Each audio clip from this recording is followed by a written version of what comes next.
Viewers, এই মুহূর্তে আমি আছি সুয়েজ ক্যানেলে। সুয়েজ ক্যানেল দিয়ে আমরা জাহাজটি নিয়ে যাচ্ছি। আসলে দেখেন, সুয়েজ ক্যানেলটি কিন্তু মিশরীয়রা নিজেরাই নির্মিত করেছিল। শুরুতে এটার দৈর্ঘ্য 164 কিলোমিটার ছিল এবং গভীরতা ছিল 8 মিটার। কিন্তু কালের পরিক্রমায় এটাকে সংস্কার করেছে। এখন এটার দৈর্ঘ্য 190 কিলোমিটার এবং গভীরতা 24 মিটার। চিন্তা করতে পারতেছেন একটা খালের মানে গভীরতা 24 মিটার।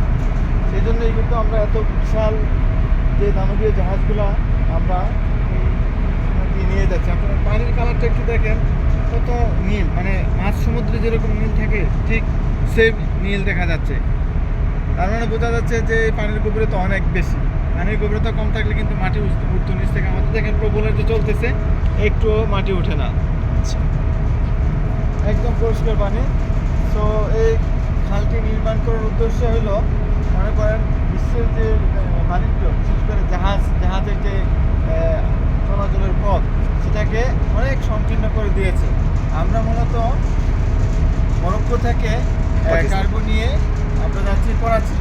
তো এই খালটা যদি না থাকতো আমাদের সাউথ আফ্রিকা ঘুরে যেতে হতো। বিশাল একটা পোস্টিংয়ের ব্যাপার ছিল। আপনারা জানেন যে একদিনে আমাদের মেন ইঞ্জিনের প্রায় 24 থেকে 25 টন, ম্যাক্সিমাম 30 টন তেল লাগে, মেট্রিক টন। সো এর ফলে আমাদের কিন্তু জাহাজ কোম্পানির পোস্টিং কমে গেছে এবং আমাদের বাণিজ্যটা আরও সহজ হয়ে গেছে। তো দেখেন কত কাজ দিয়ে পাচ্ছি, একদম ব্যাংকের কাজ দিয়ে। আসলে এত কাজ দিয়ে আমরা কখনো দেখা দেই না। তো দেখি খুবই ভালো লাগতেছে, আকর্ষণীয় বিষয়। স্যার, এই খালটার দ্বারা দুইটা সাগর সংযুক্ত হয়েছে, এটা সম্পর্কে একটু বলবেন। আরেকটা আমি ইনফরমেশন বলে গেছি, ওই পাশে আরেকটা জাহাজ আছে দেখেন, মানে দুই পাশে এই জাহাজ যায়। এই খালটি কিন্তু আপনার মেডিটেরিয়ান সি এবং রেড সি দুইটা সাগরকেই সংযোগ করেছে। তো এই জাহাজটি আমাদের বিশ্বের বাণিজ্যিক ক্ষেত্রে অত্যন্ত গুরুত্বপূর্ণ ভূমিকা পালন করে এবং এই জাহাজে কিন্তু এই চ্যানেলটি দিয়ে আসলে জাহাজ কিন্তু এতদিন নিরাপদে যাচ্ছিল না, কারণ ইয়েমেনের যে বিদ্রোহীরা তারা কিন্তু একটা ইসরায়েলি জাহাজদের বিরুদ্ধে একটা যুদ্ধ ঘোষণা করেছিল। আপাতত এরা এটা স্থগিত ঘোষণা করেছে। এই জন্য আমরা সেফ মনে করতেছি, সেই জন্য আমরা এই রাস্তা দিয়ে যাচ্ছি।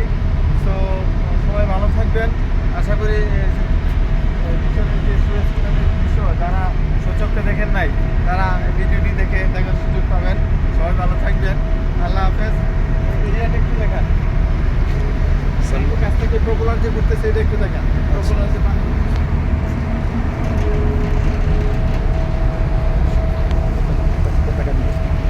আমাদের দেশের পতাকা, যেহেতু আমাদের দেশের জাহাজ বাংলাদেশি পতাকা জাহাজ, সেজন্য আমাদের জাহাজ দেখেন।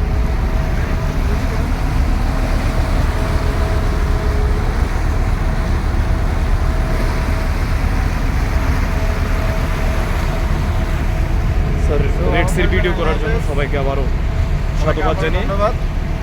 এই মুহূর্তে বিদায় নিচ্ছি। আল্লাহ হাফেজ।